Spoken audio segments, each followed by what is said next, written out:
दिल्ली विधानसभा चुनाव के शुरुआती रुझान सामने आने लगे हैं। मतगणना के आगाज के साथ ही भारतीय जनता पार्टी ज्यादातर सीटों पर आगे चल रही है। अब ऐसे में अगर बीजेपी दिल्ली में वापसी करती है तो 1998 के बाद पहली बार राजधानी में बीजेपी की सरकार बनेगी। लेकिन अब सवाल ये उठता है कि अगर बीजेपी जीतती है तो दिल्ली का मुख्यमंत्री कौन बनेगा।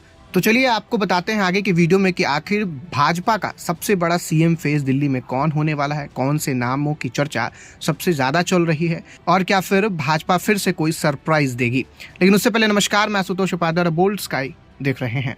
नई दिल्ली सीट से अरविंद केजरीवाल को टक्कर देने वाले और अब फिलहाल जैसा रिजल्ट आया उसमें नई दिल्ली सीट से अरविंद केजरीवाल को हराने वाले प्रवेश वर्मा का नाम सबसे ज्यादा तेज चल रहा है। केजरीवाल को हराने के बदले बीजेपी उन्हें सीएम पद पर बिठाकर सबसे बड़ा तोहफा दे सकती है। वहीं दिल्ली में बीजेपी के अध्यक्ष वीरेंद्र सचदेवा का नाम भी सीएम पद की रेस में शामिल है। वहीं वीरेंद्र सचदेवा के नेतृत्व में ही बीजेपी ने दिल्ली में चुनाव लड़ा है। अगर ऐसे में दिल्ली में बीजेपी जीतती है तो इसमें वीरेंद्र सचदेवा का बड़ा योगदान होगा। जाहिर है पार्टी के आलाकमान उन्हें पूरी तरह से दिल्ली की कमान भी सौंप सकते हैं। वहीं बीजेपी के पूर्व सांसद और स्टार प्रचारक रही स्मृति ईरानी का भी दिल्ली में वाइल्ड कार्ड एंट्री हो सकती है। वहीं लोकसभा चुनाव में अमेठी की सीट हारने के बाद पूर्व केंद्रीय मंत्री रही स्मृति ईरानी के पास अभी कोई बड़ा पद नहीं है।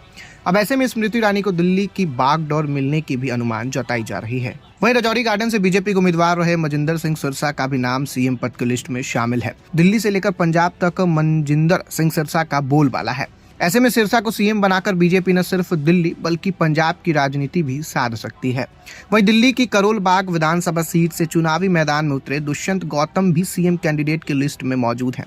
वहीं करोल बाग की जहां दिल्ली की सबसे हॉट सीटों में गिना जाता है, वहीं दुष्यंत गौतम दलित यानी एससी उम्मीदवार हैं। अब ऐसे में उन्हें सीएम बनाकर बीजेपी दलितों को अपने पक्ष में करने की रणनीति बना सकती है। लेकिन इसके अलावा बिहार से ताल्लुक रखने वाले मनोज तिवारी का भी नाम तेजी से चल रहा है। दिल्ली में यदि बीजेपी इस बार चुनाव जीतती है तो मनोज तिवारी को भी सीएम बना सकती है।